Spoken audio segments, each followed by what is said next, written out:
Hello guys, pag-usapan lang natin ang breaking news. May pasabog nga naman kasi at exclusive na pinag-uusapan ngayon. Alden Richard naghihintay pa rin sa matamis na oo ni Catherine Bernardo. Ayon umano sa mga Dilulo fans, mga netizens at mga sawsawerang kapitbahay. Yan kasi ang mga pinag-uusapan ngayon na bali-balita ngayon at exclusive na pinag-uusapan. Siyempre, breaking news nga naman kasi ang mga pinag-uusapan ngayon patungkol kay Alden Richard at Catherine Bernardo. Papaano nga naman kasi inahanap nila ang karelasyon ni Alden Richard kung sino, lalong-lalo na yung sumali sa fan run. Sino kaya yung tinutukoy ng bali-balita na sumali sa fan run? At ang pagkakaalam ng mga iba, kaya sila sumali doon, yun din ang inahanap nila. Pero meron daw isang babaeng naka-disguise daw. Yun ang pilit nating inaalam kung may katotohanan nga ba ito. At lalong-lalo na kasi si Catherine Bernardo ay nag-donate daw sa fan run ni Alden Richard. At lalong-lalo na si Catherine Bernardo ay binigyan ng mamahaling sapatos si Alden Richard. Yan ang exclusive na pinag-uusapan at pinagkakaguluhan at pinagpipestaan. Yan kasi ang nalalaman natin. Kasi alam naman natin na into ang bali-balita kina Alden Richard at Catherine Bernardo, lalong-lalo na yun din ang gusto ni Alden Richard para hindi siya pag-usapan ng karamihan.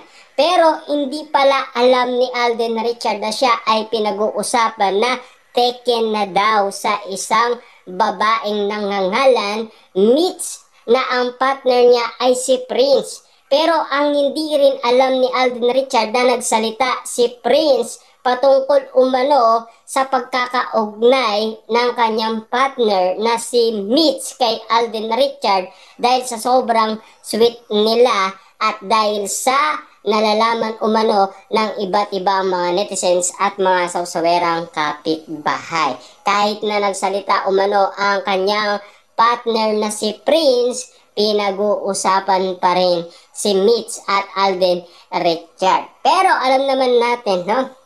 Sa gitna ng mga usapin na yan, alam naman natin iisa lang ang pinag-uusapan ngayon na nililigawan ni Alden Richard. Walang iba kundi si Catherine Bernardo. Dahil ayon umano sa bali-balita, si Alden Richard nakainom pa ito habang ka-video call umano si Catherine Bernardo at inaawitan pa ito. Yan kasi ang exclusive na bali-balita sa atin ng iba't ibang mga tao. Lalong-lalo na patindi ng patindi ang paniniwala ng karamihan. Dahil yan daw ang nararamdaman nila kung bakit nga naman kasi sumali sila sa fan run para malaman nila kung sino ang tinutukoy ng karamihan. Pero wala daw silang nakita. Pero meron silang nakita naka-disguise na isang babae. Hindi lang nating alam kung sino yun kasi naka-disguise nga kaya hindi siya nakilala ng iba't ibang mga tao. At lalong-lalo na, siyempre alam naman natin si Alden Richard ay nagpapatuloy pa rin sa kanyang mga proyekto. At lalong-lalo na, balitang-balita, si Catherine Bernardo ay tinutulungan si Alden Richard sa kanyang depresyon at pagluluksa na dahil sa pagpanaw ng kanyang lolo. At lalong-lalo na may bali-balita pa rin kay Alden Richard at Catherine Bernardo nang dahil sa bulaklak noon Valentine's na ibibigay sana ni Alden Richard kay Heart. Kaso nga lang pinabibigay ni Heart doon sa minamahal ni Alden Richard. At ito naman ay natanggap ni Catherine Bernardo at isa pang karagdagan dyan, napanood daw ni Catherine Bernardo ang nasabing video kung saan sinabi ni Heart na ipinabibigay niya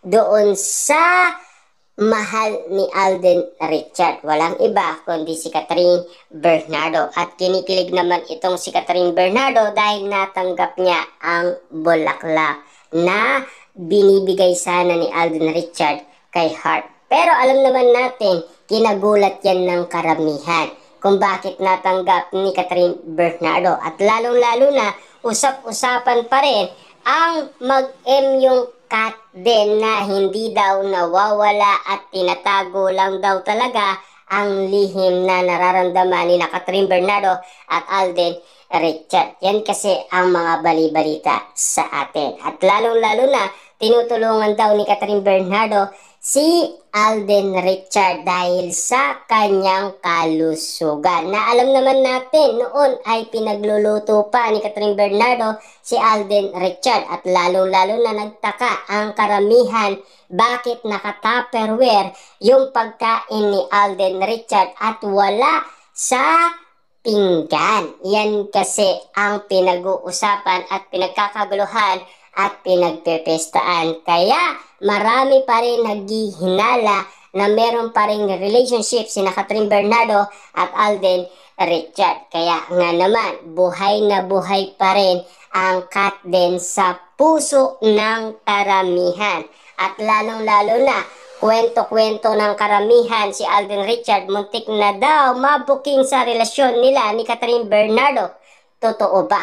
Yan kasi ang mga napapag-usapan sa social media na pinag-uusapan ngayon at pinagkakaguluhan at pinagpepestaan ng karamihan. Dahil todo nga naman kasi ang mga pasabog ngayon patungkol sa cat din at lalong-lalo na may project ang cat din na Marimar na matagal nang pinag-usapan dahil sa Mexicanong production ang mahal ng singil niya.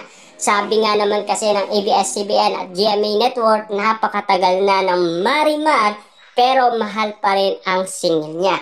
Pero tinanggap pa rin ng Mexicanong production na gumawa ng Marimar ang deal ng ABS-CBN at GMA Network. At hindi lang natin alam kung kailan isasagawa ang project ng cat din. Pero may mga hula pa rin kay Catherine Bernardo. Pero yun ay ula lamang.